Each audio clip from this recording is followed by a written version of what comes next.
Hello friends, how are you? Welcome to SST की पाठशाला। और आज के क्लास में हम लोग डिस्कस करने वाले हैं मिनरल्स चैप्टर 3 क्लास 8 ज्योग्राफी। इसका पार्ट 1 हम लोग कवर कर चुके थे, जिसमें मिनरल्स का डिस्ट्रीब्यूशन देखे थे। जो फेरस था, नॉन फेरस मिनरल्स था, उसका डिस्ट्रीब्यूशन किस किस कंट्री में है, इंडिया का कौन सा स्टेट में डिफरेंट टाइप्स के मिनरल्स का प्रोडक्शन होता है, जो फेरस और नॉन फेरस यानी मेटालिक और नॉन मेटालिक थे। इसको पार्ट 1 में हम लोग कवर किए। ठीक है, अभी जो हम लोग पार्ट 2 में जानेंगे डिफरेंट टाइप्स के मिनरल्स के बारे में, कि कोल, पेट्रोलियम, कन्वेंशनल मिनरल्स किसको बोलते हैं, नॉन कन्वेंशनल किसको बोलते हैं, रिन्यूएबल सोर्स ऑफ एनर्जी किसको कहा जाता है, और non renewable source of energy किसको कहा जाता है। इसको हम लोग डिस्कस करने वाले हैं अभी के क्लास में। ठीक है, तो जो सबसे इंपॉर्टेंट पॉइंट है कि कन्वेंशनल सोर्स ऑफ एनर्जी और non conventional source of energy, इसमें से हमको किस तरह की एनर्जी का यूज करना चाहिए, कौन सी एनर्जी ह्यूमन डेवलपमेंट के लिए सुटेबल होती है, एक इंपॉर्टेंट पॉइंट है। और सेकेंड पॉइंट क्या है कि अगर हम एनर्जी यूज कर रहे हैं, सपोज कीजिए कन्वेंशनल यूज कर रहे हैं, तो कन्वेंशनल के क्या ड्रॉबैक है और क्या उसके बेनिफिट है, नॉन कन्वेंशनल यूज कर रहे हैं तो उसके क्या ड्रॉबैक है, क्या बेनिफिट है, और इसका डिस्ट्रीब्यूशन की किस कंट्री में कौन सा मिनरल्स पाया जाता है, कौन सा कंट्री लार्जेस्ट प्रोड्यूसर है, किस स्टेट में ये मिनरल्स पाया जाता है इंडिया में। ठीक है, तो इसको हम लोग आज के क्लास में डिस्कस करने वाले हैं। तो आइए चलिए स्टार्ट करते हैं बिना किसी देरी का। देखिए, conventional source of energy, conventional को हम लोग क्या बोलते हैं, कन्वेंशनल यानी कि जस्ट उल्टा होता है नॉन रिन्यूएबल। अगर कन्वेंशनल और नॉन कन्वेंशनल आपके लिए न्यू वर्ड लग रहा है तो आप रिन्यूएबल और नॉन रिन्यूएबल को समझिए। कन्वेंशनल का मतलब होता है non renewable source of energy, जिसको दोबारा जनरेट नहीं कर सकते। जस्ट इसके अपोजिट नॉन कन्वेंशनल का मतलब क्या होगा, रिन्यूएबल सोर्स ऑफ एनर्जी, जिसको हम बार बार जनरेट कर सकते हैं। तो एक मेजर डिफरेंस क्या है कन्वेंशनल और नॉन कन्वेंशनल में? कन्वेंशनल का मतलब होता है non renewable source of energy and non conventional का मतलब होता है renewable source of energy. Clear है यहां तक? बोला कि कोल, पेट्रोलियम, नेचुरल गैस एक्सेट्रा। सबसे बड़ी बात कि कन्वेंशनल सोर्स या नॉन कन्वेंशनल की अगर बात करते हैं तो इसका एग्जांपल आपका क्लियर होना चाहिए कि एग्जांपल क्या है इसके। जैसे कि कन्वेंशनल सोर्स ऑफ एनर्जी में कौन कौन सा आएगा? कन्वेंशनल सोर्स ऑफ एनर्जी में कोल है, पेट्रोलियम है, नेचुरल गैस है। ठीक है, और भी बहुत सारे सोर्सेस है जिसका स्टॉक लिमिट रहता है, जो एडजस्टेबल हो। ठीक है, जिसके फॉर्मेशन में काफी टाइम लग जाते हैं, उसको हम क्या बोलते हैं, कन्वेंशनल सोर्स ऑफ एनर्जी कहा जाता है। और उसके एग्जांपल आपके कोल, पेट्रोलियम और natural gas. They cause pollution and not adjustable. सबसे बड़ी बात क्या है कि अभी जो वर्ल्ड के डेवलप कंट्री है, आप किसी भी डेवलप कंट्री की बात कीजिए तो non conventional source of energy यानी कि रिन्यूएबल सोर्स ऑफ एनर्जी पे फोकस करते हैं। इसका सबसे बड़ा ड्रॉबैक क्या है कन्वेंशनल सोर्स ऑफ एनर्जी का, कि ये पोल्यूशन क्रिएट करते हैं, first point. And second point है कि एडजस्टेबल, इसका स्टॉक जो होता है वो लिमिट है। अब स्टॉक लिमिट है और पोल्यूशन क्रिएट करता है, यानी कि हमको कोई दूसरा सोर्स रखना पड़ेगा। इट में भी यूज के बाद पॉपुलेशन इतना ग्रोथ हो रहा है पूरे वर्ल्ड का, इट में भी यूज के बाद ये खत्म हो जाएगा। तो इसको छोड़ करके हमको क्या करना है, अगर हमको डेवलपमेंट करना है, अगर हमको फ्यूचर जनरेशन में एनर्जी की रिक्वायरमेंट को फुलफिल करना है, तो हमको फोकस करना है किस पे, नॉन कन्वेंशनल पे हमको हटना पड़ेगा। कहां से हटना पड़ेगा, कन्वेंशनल सोर्स ऑफ एनर्जी से हटना पड़ेगा। ठीक है, अब यहाँ पे क्या है इसकी स्पेशलिटी, एंड दस शुड बी यूज जुडिशियली, यानी कि इसको जुडिशियली जितनी रिक्वायरमेंट होती है न्यायिक रूप से इसका यूज करना है। ऐसा नहीं कि हमको रिक्वायरमेंट है 10 केजी कोल का, हम 20 केजी डिस्ट्रॉय कर रहे हैं। एक तो इसका स्टॉक लिमिट है, और इसको अगर हम यूज भी करेंगे तो जुडिशियली यूज करेंगे, जितनी रिक्वायरमेंट है उतना ही यूज करेंगे, तब जाकर के कुछ दिन तक रह पाएगा, आप अपने फ्यूचर जनरेशन को दिखा पाएंगे कि कोल ऐसा होता था। ठीक है, नहीं तो फिर म्यूजियम में ही देखेंगे फ्यूचर जनरेशन वाले कि कोल कैसा होता था। है कन्वेंशनल बोलते हैं किसको, तो non renewable source of energy होता है। एग्जांपल और इसके क्या ड्रॉबैक्स है। अगर हम बात करते हैं non conventional source of energy की, non conventional source of energy किसको कहते हैं, बोला कि this includes nuclear fuels, solar power, wind, geothermal, tides and biogas. ठीक है, एक्सेट्रा आप कर दीजिए, क्योंकि और भी सोर्सेज इसके हो सकते हैं। जस्ट इसके अपोजिट इसका स्टॉक लिमिट नहीं होता है, इसके फॉर्मेशन में ज्यादा टाइम नहीं लगता है, और ये पॉल्यूशन क्रिएट नहीं करते हैं। 3 इंपॉर्टेंट पॉइंट, इनके बीच में डिफरेंसेस भी आता है। ठीक है, तो 3 इंपॉर्टेंट पॉइंट क्या है, अगर एक पोल्यूशन क्रिएट करता है तो नॉन कन्वेंशनल पोल्यूशन क्रिएट नहीं करता है, एग्जॉस्टेबल है तो ये नॉन एग्जॉस्टेबल है, और थर्ड पॉइंट क्या है कि इसका स्टॉक लिमिट नहीं होता, ठीक है। बट इसको भी अब जुडिशियली यूज कीजिएगा, ऐसा नहीं कि अब आपके पास non conventional source of energy है तो आप ऐसे डिस्ट्रॉय कर रहे हैं, जितनी रिक्वायरमेंट है उतना ही यूज करना है। ज्योग्राफी पढ़ने का एक मीनिंग आपको मैंने एक और चीज बताया है कि आपको क्या करना है, जितनी रिक्वायरमेंट है उतना ही रिसोर्स यूज करना है, सस्टेनेबल डेवलपमेंट करना है किसी भी रिसोर्स का, ठीक है।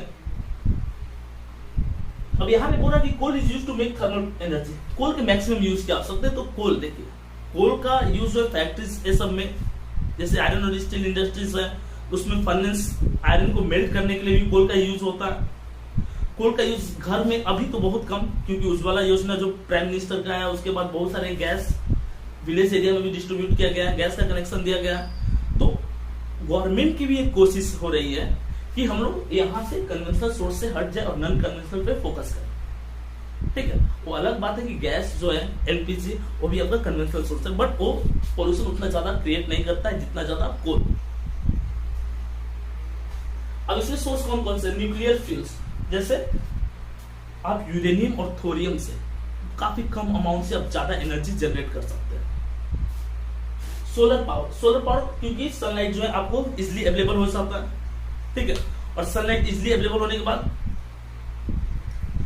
अगर सनलाइट इजिली अवेलेबल हो जाता है तो आप जो थे आप क्या कर सकते हैं, सोलर एनर्जी जनरेट कर सकते हैं अपनी रिक्वायरमेंट को फुलफिल करने के लिए, ठीक है। विंड एनर्जी, विंड एनर्जी भी non conventional source of energy है। विंड एनर्जी का यूज कर सकते हैं आप किस चीज के लिए, एनर्जी की रिक्वायरमेंट को फुलफिल करने के लिए, इसमें पोल्यूशन भी क्रिएट नहीं होता। विंड जो विंड प्लांट होते हैं, ठीक है, तो उसको वहां पे सेटअप किया जाता है जहां पे बिना किसी ऑब्स्ट्रक्शंस की तेज हवाएं चले। अब ऐसा नहीं कि दिल्ली के बीच तंग गलियों में आप विंड प्लांट को सेटअप कर दीजिए, ये जनरली कोस्टल रीजन में सेटअप किया जाता है जो विंड प्लांट होते हैं, ठीक है। जियोथर्मल एनर्जी यानी कि अर्थ के अंदर से हॉट वाटर एक्सट्रैक्ट होता है, निकलता है, और वहां पे हम डिफरेंट मशीन्स के हेल्प से एनर्जी जनरेट कर लेते हैं। उगा वैली जो लद्दाख में है वहां पे जियोथर्मल एनर्जी जनरेट होता है। टाइड्स, देखिए ओशियन में जो गल्फ वाले रीजन है जहां पे हॉट वाटर होते हैं वहां पे टाइड्स आते हैं। सोलर इक्लिप्स और लूनर इक्लिप्स, लूनर इक्लिप्स इसमें इंपॉर्टेंट रोल प्ले करता है। तो जो वाटर है वो अपलिफ्ट होता है, अपलिफ्ट होकर कंटिन्यूसली वो फॉल होते रहता है, तो वहां पे हम एक तरह से डैम टाइप का बना देते हैं, नीचे में टरबाइन लगाकर हम इलेक्ट्रिसिटी जनरेट कर सकते हैं। और इंडिया के रन ऑफ कच्छ वाला जो रीजन है, गल्फ ऑफ कच्छ जो है, वहां पे टाइड से टाइडल एनर्जी जनरेट किया जाता है, ठीक है। अब अगर हम बायोगैस की बात करते हैं तो बायोगैस भी क्या होता है, non conventional source of energy होता है, ठीक है। कोल को यूज किस चीज के लिए, तो थर्मल के लिए किया जाता है 78%। तो कोल की रिक्वायरमेंट के साथ साथ यानी कि इंडिया में जो इलेक्ट्रिसिटी जनरेट होता है उसमें से 78% जो है वो कोल से होता है, 78%। और जो 22% बाकी बच गया है वो आपका 22% किससे होता है, वो होता है आपका हाइड्रो इलेक्ट्रिसिटी, ठीक है। अगर हम बात करते हैं नेचुरल गैस की, तो नेचुरल गैस किसको कहेंगे, नेचुरल गैस भी आपका non conventional source of energy होता है। यहाँ पे कॉम्बिनेशन होता है किसके, गैसेस, हाइड्रोकार्बन होता है consisting of mainly of methane. Natural gas में मेनली मीथेन होता है, ठीक है। और ये भी non conventional source of energy का, जो नेचुरल गैस है वो कन्वेंशनल सोर्स ऑफ मीथेन है, पोल्यूशन क्रिएट करेगा, ठीक है। अब यहाँ पर हम लोग डिस्कस करने वाले हैं कौन कौन से कंट्री जो है मेजर प्रोड्यूसर है, क्योंकि एक जो चैप्टर है क्लास 8 के साथ साथ कंपटीशन के व्यू से भी काफी ज्यादा इंपॉर्टेंट है, क्वेश्चन कंटिन्यू इससे पूछे जाते हैं डिफरेंट कंपटीशन के एग्जाम में। तो पहले तो डिस्ट्रीब्यूशन जान लेंगे कि डिफरेंट मिनरल्स का डिस्ट्रीब्यूशन कहाँ कहाँ है। सेकेंड पॉइंट की कौन है इसका लार्जेस्ट प्रोड्यूसर है, जनरली क्वेश्चन पूछ जाता है कि पेट्रोलियम का लार्जेस्ट प्रोड्यूसर कौन है, तो आज हम लोग करने वाले हैं। देखिए कोल की अगर बात करें तो Russia, USA, China, Germany, UK, India, ये सब कंट्री हैं, ये जनरेट करते हैं कोल। कोल क्या होता है, कोल होता है कन्वेंशनल सोर्स ऑफ एनर्जी। अगर हम इंडिया की बात करें तो झारखंड, उड़ीसा, वेस्ट बंगाल, तमिलनाडु, एमपी, इन सब स्टेट में कोल पाया जाता है, जिसमें झारखंड, उड़ीसा, वेस्ट बंगाल वाला जो रीजन है मैक्सिमम कोल इसी रीजन में पाया जाता है। और कोल का जो लार्जेस्ट प्रोड्यूसर है, वो कोल का लार्जेस्ट प्रोड्यूसर आपका चाइना है। China is the largest producer of coal. अगर स्टेट वाइज बात करें तो Jharkhand is the largest producer of coal. अगर हम पेट्रोलियम की बात करते हैं तो पेट्रोलियम का मतलब जब भी पेट्रोलियम की बात होगी तो हम गल्फ कंट्रीज की तरफ फोकस करेंगे, यानी सेंट्रल एशिया में लोकेटेड जो मुस्लिम कंट्रीज है, यूएई, उसके बाद आपकी सऊदी अरब, ईरान, इराक, कुवैत, ओमान, तो ये सब कंट्री में focus, Saudi Arabia, UAE, Kuwait, Iran, Iraq, ठीक है। और यूएसए जो हम लोग मिस कर गए हैं, क्योंकि पेट्रोलियम भले ही इनके पास है, लेकिन सबसे ज्यादा जो पेट्रोलियम 2021 में प्रोड्यूस किया है वो आपका क्रूड फॉर्म में वो USA, United state of America. इसका एरिया भी बहुत ज्यादा है। मुंबई हाई, गुजरात, असम। अगर इंडिया में डिस्ट्रीब्यूशन इसका देखेंगे 63% जो है वो बॉम्बे हाई, अरेबियन सी में मुंबई का जो कोस्टल रीजन वहां से थोड़ा सा डिस्टेंस पे सिचुएट है, और अरेबियन सी में 63% जो है पेट्रोलियम का प्रोडक्शन होता है। गुजरात अंकलेश्वर वाला जो रीजन है, रिफाइनरी सेंटर्स भी है, वहां पे 18%। असम का जो डिगबोई वाला रीजन है वहां पे 16%, और जो रिमेनिंग आपका बच गया वो डिफरेंट स्टेट्स में पैचेज है, यानी स्मॉल डिस्ट्रीब्यूशन है उसका।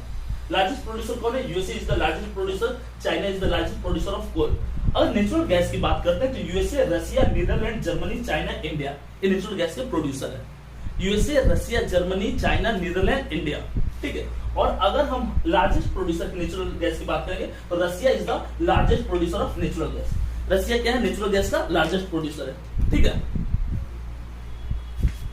मुंबई हाई, लेकिन अगर पेट्रोलियम की बात करें तो जहां पेट्रोलियम वहां पे natural gas. Petroleum Mumbai high, Andhra Pradesh, Tamil Nadu, Tripura.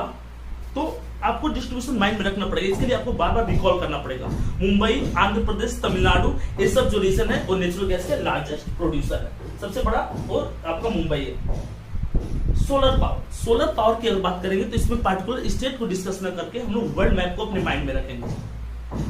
Tropical region यानी कि सनलाइट जहां पे डायरेक्ट पड़ता है, जो रीजन इक्वेटर के पास में है वहां पे सोलर एनर्जी ज्यादा जनरेट किया जाता है। कौन कौन से ऐसे कंट्री जहां पे सोलर एनर्जी, तो इंडिया में हम कर सकते हैं। अब ऐसा नहीं कि आप नॉर्वे दे दीजिएगा, नॉर्वे लार्जेस्ट प्रोड्यूसर है सोलर एनर्जी का, नॉर्वे एकदम से आर्टिक रीजन लाइज करता है। तो जो कंट्री आपके ट्रॉपिकल रीजन में यानी कि इक्वेटर के आसपास है वो सोलर एनर्जी जनरेट करते हैं। और सोलर एनर्जी में लार्जेस्ट प्रोड्यूसर जो है वो आपका चाइना है, ठीक है। China is the largest producer of solar energy. और अगर इंडिया में बात करेंगे तो भुज, अभी एक नई मूवी आई है, ठीक है। भुज कहाँ पे है? आपके गुजरात में, राजस्थान वाले रीजन में सोलर एनर्जी जनरेट किया जाता है। Wind power, non conventional source of energy, ठीक है। विंड मिल जो हम लोग सेटअप करते हैं, UK, Netherland, USA, China, India, ये सब क्या है? ये सब आपके एग्जाम्पल है। किसके एग्जाम्पल है? विंड पावर यहाँ पे। और अगर हम लार्जेस्ट विंड पावर की बात करेंगे तो चाइना के पास लार्जेस्ट विंड पावर है, ठीक है। इससे पहले नीदरलैंड के पास था, बट चाइना के पास अभी लार्जेस्ट विंड। देखिए, अगर चाइना का डिस्ट्रीब्यूशन लेते हैं तो चाइना बहुत ज्यादा डेवलप कंट्री है। चाइना ने नॉन कन्वेंशनल रिसोर्स को अपने बहुत ज्यादा डेवलप किया। कोस्टल रीजन मतलब समुद्र के किनारे वाला जो रीजन है, जैसे तमिलनाडु को ले सकते हैं हम, रन ऑफ कच्छ वाले रीजन को भी ले सकते हैं, वहां पे विंड पावर जनरेट किया जाता है। टाइडल एनर्जी में फ्रांस, कनाडा, रशिया, ठीक है, टाइडल एनर्जी यहाँ पे जनरेट होता है। और लार्जेस्ट प्रोड्यूसर जो टाइडल एनर्जी का वो है आपका कनाडा, ठीक है। और इंडिया में जो टाइडल एनर्जी सबसे ज्यादा जनरेट किया जाता है, गल्फ ऑफ कच्छ वाले रीजन में इंडिया में सबसे ज्यादा टाइडल एनर्जी जनरेट किया जाता है। इस तरह से आपका ये पार्ट 2 जो है वो कवर होता है। इसके बाद भी अगर आपको कोई डाउट है तो आप कमेंट करके पूछ सकते हैं, जैसे बहुत सारे बच्चों ने पिछले वीडियो में कमेंट करके पूछा था। दूसरी बात की आपको बार बार मैं रिकॉल कराता हूं कि एसएसटी से रिलेटेड आपको कोई भी डाउट रहे तो आप हमारे टेलीग्राम चैनल को जो डिस्कशन ग्रुप है उसको ज्वाइन कीजिए, जिसमें हम लोग 24/7 अवेलेबल रहते हैं। जब तक जगते हैं तो हमारी टीम जो है उस पर काम करती है। आपका कोई भी क्वेश्चन तो हम लोग उसका एकदम सुटेबल आंसर आपको बताने की कोशिश करेंगे, उसको समझाया जाता है। दूसरी बात की उस पर आपको डेली बेसिस पे क्विज दिया जाता है, word meaning, word of the day, तो बहुत सारे उसके अलग अलग फीचर्स हैं। और सबसे इंपॉर्टेंट जो आपका नोटिफिकेशन कहेंगे वो है कि एसएसटी के साथ साथ साइंस का चैप्टर वाइज क्वेश्चन आंसर और क्विज क्लास 10, अभी 10th को हम लोग साइंस में फोकस कर रहे हैं, तो साइंस का भी क्विज और चैप्टर वाइज क्वेश्चन आंसर लेकर के हम लोग अपना जो ऐप है उस पे इग्नाइट वर्ड्स वाले पार्ट में आ रहे हैं, ठीक है। तो आपको ऐसे धीरे धीरे हम लोग टोटल सब्जेक्ट कवर करेंगे एसएसटी के साथ साथ। तो अगर आप एक सबसे अच्छा प्रिपरेशन करना चाहते हो तो आप हमारे साथ जुड़िए। मिलते हैं नेक्स्ट वीडियो के साथ।